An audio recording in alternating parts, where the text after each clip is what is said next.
Alors, on va essayer d'analyser via une chaîne YouTube anglaise ce qu'a fait Verstappen du coup en Espagne. Verstappen a accéléré jusqu'à 70% après 50 mètres. Le panneau 50 mètres, c'est une manœuvre pas conforme, pas habituelle. Donc je mets au ralenti exprès la vidéo parce que avec les droits d'auteur, le robot, etc., je sais pas trop si ça va passer ou pas, pour être honnête. C'est un peu dommage. Alors là, il commence à freiner, d'accord. Donc là, il a commencé à freiner pour laisser passer Georges avant le virage, ok. Là, il freine encore, ok. Là, il réaccélère. Le panneau 50 est là, ok. Ok, ok, ok. Alors, là, il réaccélère. On met pause. Verstappen était à peu près à 70% de sa pédale d'accélérateur à ce point. Il était sur la ligne intérieure. Donc on peut se demander pourquoi il réaccélère si il voulait vraiment laisser passer Russell en fait. Peut-être qu'au dernier moment il s'est dit vas-y flemme en fait, je laisse pas repasser quoi. Il a peut-être changé d'avis au dernier moment, hein. Je sais pas ce qu'il y a eu dans sa tête, moi je suis pas dans sa tête, mais c'est quand même bizarre comme action quoi. Avouez-le. Le mec réaccélère quoi. Et il est quand même à 174 km/h hein, à ce moment-là, hein, au moment de la capture d'écran, de la pause du pause là. Alors il refreine du coup, 153. Et vous voyez que le volant il est pas du tout braqué comme il faudrait. Alors il y a une autre, d'autres écritures. On va essayer de voir ce qui nous marque le monsieur.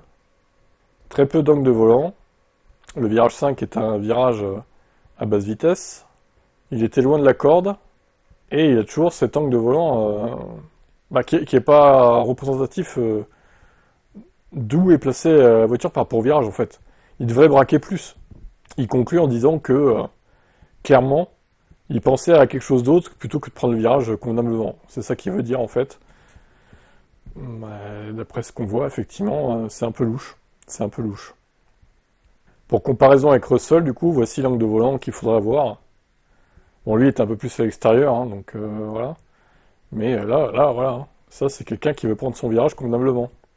Allez, on se revoit ça au ralenti une dernière fois. L'action directement. Ouais, c'est... Ah bah là, oui, c'est... Il a vu la voiture arriver et il s'est mis à braquer, ouais.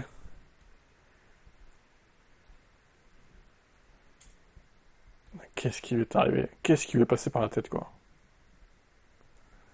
C'est hallucinant. Bon, moi, je pense qu'il l'a fait exprès, très clairement. Verstappen était très loin de la corde, il a percuté Russell. Avec cette vitesse et un angle de volant aussi peu braqué, ben, la collision est inévitable. Ses intentions étaient très claires. On se le remet une dernière fois en vue aérienne. Ah, les Pro Max diront oui, mais c'est Georges qui tourne dans Max. Je sais, il y en a qui vont dire ça en fait. Vous êtes fous, hein, vous avez le cerveau qui marche à l'envers, les gars. Allez, une petite dernière fois au ralenti, après on va s'arrêter avec cette vidéo. Dites-moi en commentaire hein, ce que vous en pensez hein, de ces analyses image par image. En fait, moi, ce qui me perturbe, c'est le fait qu'il réaccélère en fait. Pourquoi tu réaccélères? Laisse Russell passer directement devant toi, et après tu prends ton virage normal. Si vraiment c'était ça ton intention, pourquoi tu fais pas ça en fait? Je... Bon, bref.